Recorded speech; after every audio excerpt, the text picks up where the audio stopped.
Hello everyone. सो इस video में मैं अपनी जो भी मैंने कैसे सारे प्रीलिम्स क्लियर किए बैंक एग्जाम्स के, उसके बारे में आपको मैं अपना स्कोर कार्ड भी दिखाऊंगा कि मेरे कट ऑफ से कितने ज़्यादा मार्क्स थे और कैसे मैंने टारगेट किया सारी चीज़ें।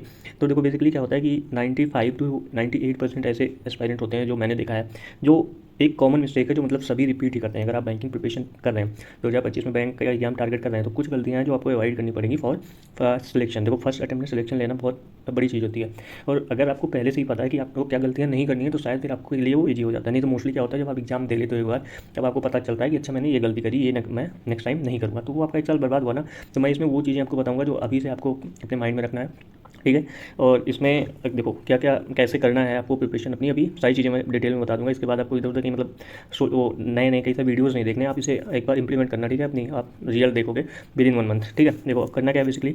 अब इसमें पहले देखो मैं अपना स्कोर कार्ड दिखाऊंगा, मेरा नाम है, मैंने बाकी डिटेल्स हाइड करी हैं जो है उसमें रजिस्ट्रेशन नंबर एंड और ये है मेरा RRB PO का स्कोर कार्ड, जो जिसमें कई थी कट ऑफ 47 मार्क्स। मेरे बहुत ज़्यादा कट ऑफ से नहीं है, 50 हैं, बट देखो कॉन्ट में 21 और रीजनिंग में 28.5। अब RRB PO में क्या होता है, इंग्लिश आती नहीं, तो आपके दोनों में से अगर एक सेक्शन स्ट्रॉग है तो आप मतलब अच्छा स्कोर कर ले जाओगे डेफिनेटली। और ठीक है, ये है रीजनिंग का। फिर उसके बाद सॉरी RRB PO का, उसके बाद नेक्स्ट है ये है मेरा SBI PO का। अब इसमें देखो ये मार्क्स मैंने जो स्कोर किए हैं 82.25 था प्री का। जनरल की कट ऑफ थी 77.5, मतलब 5 मार्क्स के अराउंड मेरे ज़्यादा है उससे कट ऑफ से। ये SBI क्लर्क प्री एग्जाम मैंने जो दिया था उसका है। नेक्स्ट है, अब तो कट ऑफ इसकी SBI क्लर्क की लास्ट से बहुत कम गई थी, इस बार तो एकदम ना के बराबर जाने के मतलब चांस, ना के बराबर नहीं, ना के सेंस मतलब 60 के अराउंड ही जाएंगे इस बार कट ऑफ, क्योंकि वैकेंसी बहुत अच्छी है इस बार की। उस टाइम वैकेंसी काफ़ी कम थी तो इतनी हाई कट ऑफ गई थी। और ये है यार देखो IBPS क्लर्क में मेरा स्कोर है 88.75 आउट ऑफ 100, कट ऑफ थी 84 मार्क्स। अब देखो इसमें मेरे रीजनिंग में 32.50 और न्यूमेरिकल एबिलिटी में 33 है। देखो कॉन्ट में मार्क्स कैसे आते हैं, स्पीड कैसे आती है, वो सारी चीज़ें मैं अभी आपको बताऊंगा, बहुत इंपॉर्टेंट है। ये कॉन्ट में काफ़ी लोग लैग करते हैं। इंग्लिश मेरी बहुत अच्छी नहीं है, इंग्लिश के लिए मैंने उतना एफर्ट भी नहीं डाला है। एवरेज मार्क्स मुझे मिल जाते हैं 23, 20 प्लस तो मिल ही जाते हैं 30 में। बाकी मेरी कॉन्ट रीजनिंग पे मैंने काफ़ी अच्छा वर्क किया है, काफ़ी ट्रिक्स वगैरह लगा के, तो उसमें मेरे मार्क्स देखो इसमें भी अच्छे हैं, ठीक है, नो डाउट। नेक्स्ट है ये, अब ये देखो IBPS PO का है। इसमें देखो मेरे देखो मैंने इसमें देखो कितना बैलेंस है मेरा। वो कट ऑफ थी 49.75, मेरे मार्क्स हैं 61, मतलब अराउंड 12 मार्क्स ज़्यादा हैं कट ऑफ से। बट सारे सब्जेक्ट में देखो मेरे एवरेज मार्क्स हैं, तो इससे क्या होता है कि मतलब इससे पता चल रहा है ना कि आपके अगर कोई आपको 100% अटेम्प्ट नहीं करना है PO एग्जाम में, ठीक है। आप अगर 35 क्वेश्चन में 20 एक्यूरेसी के साथ कर पा रहे हैं तो आपका सिलेक्शन हो जाएगा। 60 मार्क्स से ऊपर कट ऑफ बहुत रेयर केस में कभी गई होगी, जाती नहीं है, ठीक है। इसमें तो 49 ही गई है, मेरे 61 मार्क्स हैं। तो ये IBPS PO का है। बाकी ये देखो SBI PO का मेरा प्री का स्कोर कार्ड मुझे मिल नहीं रहा है, मेंस का है। इसमें मेरा फाइनल सिलेक्शन नहीं हुआ था। देखो कट ऑफ ये मतलब काफ़ी हार्ट ब्रेकिंग तो नहीं था, बिकॉज जब ये मेरा देखो मेरा रिजल्ट 53.39 था और कट ऑफ थी 53.4 जनरल की, ठीक है, 40 मतलब 0.01 से मेरा रह गया था। फिर बाद में मेरा वेटिंग लिस्ट में हो गया था। बट हुआ क्या इसमें कि उसके पहले मैंने RRB स्केल 2 ज्वाइन कर लिया था, तो फिर मैंने इसे ज्वाइन नहीं किया, डायरेक्टली मैनेजर वाली पोस्ट पे मेरा सिलेक्शन हो गया था, तो मैंने वो ज्वाइन कर लिया था, ठीक है। तो इसका मुझे उतना हार्ड ब्रेक था नहीं, क्योंकि उस टाइम मेरे पास बेटर जॉब थी एक, ठीक है।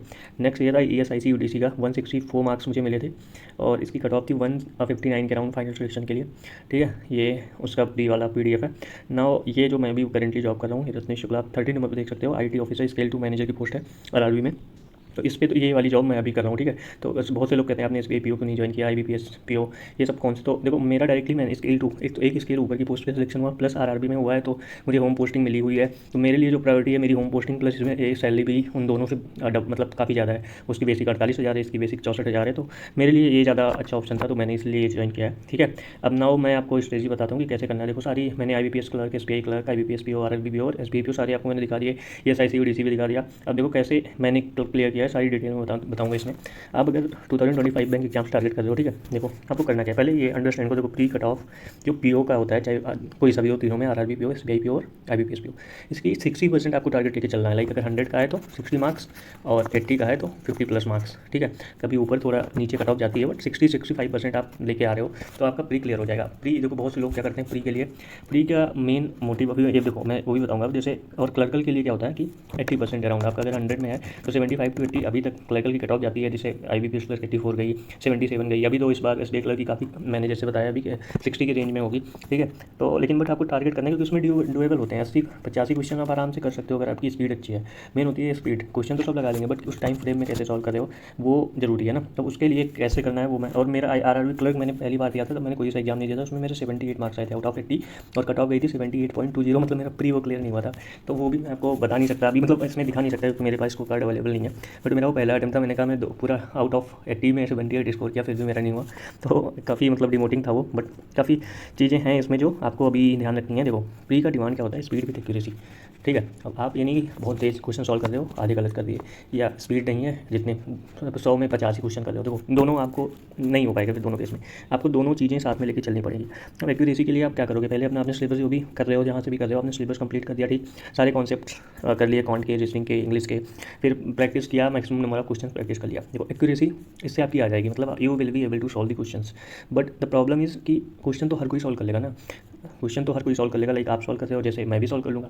हाँ, अब मुझे 2 मिनट लग रहे हैं, आपको 1 मिनट लग रहा है, किसी को 3 मिनट लग रहा है, बट सॉल्व तो हो जाएगा ना। ऐसा कोई होता नहीं, एक बार आपने कॉन्सेप्ट समझ लिया तो क्वेश्चन तो सॉल्व होना ही है, ठीक। बट सबसे इंपॉर्टेंट क्या होता है कि उस क्वेश्चन को कितने टाइम फ्रेम में कर रहे हो। देखो 90% एस्पायरेंट क्या होता है, वो एग्जाम देके आते हैं तो वो यही बोलते हैं, अरे ये क्वेश्चन तो यार मुझे आता था, ये रह गया, ये क्वेश्चन भी मुझे आता था, रह गया ना। तो रह गया मतलब आपने उस टाइम फ्रेम में क्वेश्चन नहीं सॉल्व किया। बाकी देखो टाइम मैनेजमेंट बहुत इंपॉर्टेंट है बैंक एग्जाम में, क्योंकि हर क्वेश्चन का टाइम फिक्स होता है कि हाँ इतने में बन जाएगा। अगर आप उतने में नहीं बना पा रहे हो तो आप तुरंत पीछे हो गए, ठीक है।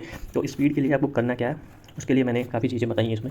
सबसे पहले आप एक स्क्वायर, क्यूब और परसेंटेज और रेशियो एंड प्रोपोर्शन, ये कॉन्ट में, ये 4 चीज़ें अच्छे से ट्रिक्स वगैरह देख लो सारी, ठीक है। ये 4 चीज़ें का कॉन्सेप्ट कंप्लीट पढ़ लो। फिर बाकी चीज़ें तो मतलब जो अरिथमेटिक सब आपको पढ़ना है वो मेंस पर्पस है, लेकिन ये स्पीड के पर्पस से आपको क्या करना है, ये 4 चीज़ें आप पढ़ोगे।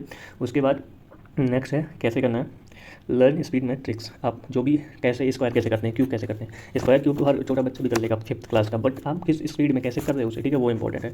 फिर डेली अभी से आप पहले दिन से, जैसे आपने स्टार्ट किया पहले दिन से 40 क्वेश्चन स्पीड मैथ से सॉल्व करना शुरू कर दो, till in the end of the examination, जब तक सारे एग्जाम आपके क्लियर ना हो जाए, मतलब सारे एग्जाम्स हो ना जाए, तब तक आपको करना है, ठीक है। उसके बाद क्वेश्चन आपको टाइमर लगा के सॉल्व करना है, आप स्टॉप वॉच लगा लो, कैसे भी टाइमर लगा के करना है। पहले एक बार कॉन्सेप्ट समझने के बाद फिर टाइमर धीरे धीरे टाइम कम करना है। उसके बाद आपको sectional mock, topic wise mock test देना है। अब इसके लिए लोग देखो पेड की कोई ज़रूरत नहीं है, आपने पेड ले लिया मान लो, वो आप एग्जाम वाइज या वहाँ पे जो भी लेते हो वो आप अपने अकॉर्डिंग लेना। बट इसके लिए जो मॉक टेस्ट मैं बता रहा हूँ, इसमें आपको अड्डा 247 पे जाओ, फ्री क्विज़ में आपका जो भी एग्जाम लाइन अप होगा उसके टॉपिक वाइज सारे मतलब क्विज़ आपको मिलेंगे, ओपन करो उस टाइम लिमिट में और सॉल्व करने की कोशिश करो, फिर धीरे धीरे टाइम रिड्यूस करो। प्रैक्टिस मॉक बैडली किसी भी एग्जाम में, ऑली बोर्ड किसी भी मतलब आप प्लेटफॉर्म को उठा लो, उसमें फ्री क्विज़ में जाओ, उसे सॉल्व करो। अड्डा में भी भरी पड़ी है बहुत सारी, प्रैक्टिस मॉक में भी बहुत सारा आपको मिल जाएगा, ठीक है। ये डेली फ्री क्विज़ आपको सॉल्व करनी है अपनी स्पीड अच्छी करने के लिए, ओके। उसके बाद देखो डेली रीडिंग को मैंने इतना क्यों मार्क कर रखा है, देखो डेली रीडिंग लोग कहते हैं कि हाँ रीडिंग क्या है ना, आप कोई चीज़ पढ़ रहे हो तो उसका आउटकम आपको तुरंत दिख नहीं रहा है ना, क्योंकि आपने एक नॉवल पढ़ ली, तो आप सोचोगे कि मेरा एग्जाम में इससे क्या बेनिफिट है, आपको तुरंत कोई इंस्टेंट बेनिफिट तो उसका दिख भी नहीं रहा ना। तो लोग 1-2 दिन करके 4 दिन करके छोड़ देते हैं कि इससे क्या, इससे अच्छा मैं रूल ग्रामर रूल पढ़ लूँगा, इससे अच्छा मैं पजल सॉल्व कर लूँगा। बट द फैक्ट इज़ की रीडिंग आपकी जो होती है वो आपका डायरेक्टली इनडायरेक्टली काफ़ी टाइम मैनेजमेंट में हेल्प करती है। जैसे आप एक पजल पढ़ रहे हो, पजल देखो इतनी लंबी उसमें स्टेटमेंट होती है, उस पजल को समझने के लिए आपकी हैबिट रीडिंग की होनी चाहिए ना, नहीं तो आपको आधा पढ़ोगे आधा पीछे का मिस कर दोगे, फिर नेक्स्ट स्टेटमेंट में कंफ्यूज होगे। ऐसे देखो रीडिंग जब अच्छी नहीं होगी तो फिर एक पजल को आप कई बार पढ़ोगे तब वो पजल बना पाओगे, वहाँ आपका क्या होगा, टाइम वेस्ट होगा। डेली रीडिंग से क्या होगा, आपका पजल वाली अंडरस्टैंडिंग क्लियर हुई, रीडिंग कॉम्प्रीहेंशन काफ़ी कम टाइम में आप कर पाओगे। प्लस क्वांट में DI वगैरह इतनी लेंथी स्टेटमेंट क्या आती हैं, अरिथमेटिक के बड़े वाले क्वेश्चन काफ़ी लंबे होते हैं, तो वो 1 को में समझने के लिए रीडिंग आपकी हेल्प करेगी। सेंटेंस फ्रेमिंग में रीडिंग आपकी हेल्प करेगी। देखो SSC के एग्जाम में क्या होता है इंग्लिश में, उसमें ग्रामर रूल्स बेस्ड होते हैं, आपने ग्रामर पढ़ लिया, वो कैप कर ली, आपका इंग्लिश हो गया। बट बैंक एग्जाम में ऐसा नहीं होता, बैंक में आपको सेंटेंस फ्रेमिंग रीडिंग अगर आपकी अच्छी है ना, तो आपका समझ लो 80% आराम से आप कर लोगे बिना ग्रामर रूल्स के। ये सबसे अच्छी चीज़ बैंकिंग की है, आपकी इंग्लिश अच्छी है, आप पढ़ने में अच्छे हो। इंग्लिश तो आपका एग्जाम, जैसे मैं बता रहा हूँ, मैंने इंग्लिश के लिए कुछ खास कभी किया नहीं है, मैंने इंजीनियरिंग करी थी, उसमें रीडिंग उसके बाद भी मैं न्यूज़पेपर पढ़ता रहता हूँ, तो रीडिंग के थ्रू ही मैं 30 में 25, 23, 24 ऐसे मैं स्कोर कर लेता हूँ मैं। बस वही मेरा एक सेक्शन है एरर डिटेक्शन वाला, जिसमें ग्रामर रूल्स आते हैं, तो उसमें मेरी थोड़ी मिस्टेक्स होती हैं, बाकी सेक्शन में रीडिंग के बिहाफ पे मेरा हो जाता है सारा, ठीक है। तो ये चीज़ें अभी से आप अपनी हैबिट में डालो, 30 to 40 मिनट्स। अभी स्टार्टिंग में खुद से रीडिंग नहीं कर पा रहे हो तो वीडियोज़ के थ्रू एडिटोरियल रीड कर लो, एक बार हैबिट हो जाएगी ना 20-25 दिन में, फिर आपको खुद ही पढ़ने में मजा आने लगेगा। तो ये रीडिंग 2 चीज़ें मैंने स्पीड के लिए बताई, फिर रीडिंग।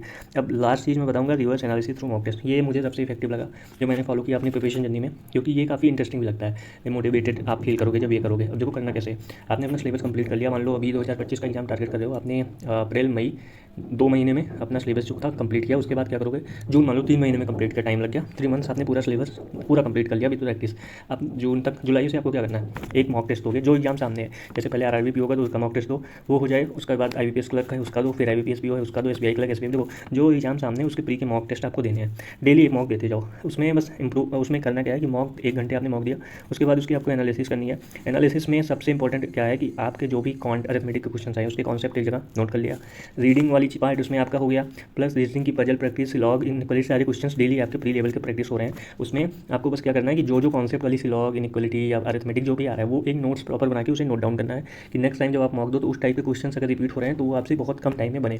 देखो इसके फ़ायदा क्या है कि आपने 8-10 मॉक दे दिया ना तो आपके पास 100 टाइप कॉन्सेप्ट्स हर सब्जेक्ट के हो जाएंगे। फिर एंड में जाके आपको दिखेगा क्या कि वही कॉन्सेप्ट बार बार रिपीट हो रहे हैं मॉक में। फिर वो जब क्वेश्चन आपके सामने आएगा ना तो आप बहुत ही कम टाइम में, आपको सोचना नहीं पड़ेगा ना आपको कैसे सॉल्व करना है, क्योंकि आपने पहले सेम टाइप का क्वेश्चन सॉल्व कर रखा है। तो फिर वो आप बहुत कम टाइम में सॉल्व कर पाओगे। ये होता है मॉक का फ़ायदा। तो सबसे बेस्ट तरीका यही है कि 3 मंथ में सिलेबस कंप्लीट करो, उसके बाद डेली एक मॉक टेस्ट दो, उसका एनालिसिस करो। बस प्री के लिए आपको और कुछ करना नहीं है। प्री के लिए बस आपको 1-2 घंटे, मान लो 1 घंटे मॉक दिया, 1 घंटे एनालिसिस किया, उसके बाद का सारा टाइम आप अपने मेंस लेवल क्वेश्चंस प्रैक्टिस करने में, जीए पढ़ने में, रीडिंग करने, सारी चीज़ें इसमें आप फोकस कर सकते हो। फिर आपको प्री के लिए अलग से कुछ नहीं करना पड़ेगा। जो मैंने बताया मॉक दो, कॉन्सेप्ट नोट करते जाओ, प्रॉपर नोट्स बन जाएगी आपकी तीनों सब्जेक्ट की।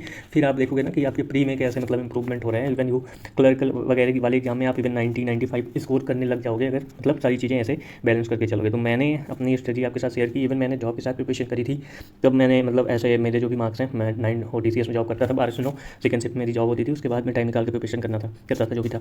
तो आप ये फॉलो करो। बाकी आपको कोई भी डाउट्स हो तो और हाँ कोई भी डाउट्स हो तो आप मुझे इंस्टा पर मैसेज कर देना, मैं ज़रूर वहाँ पर रिप्लाई कर दूँगा।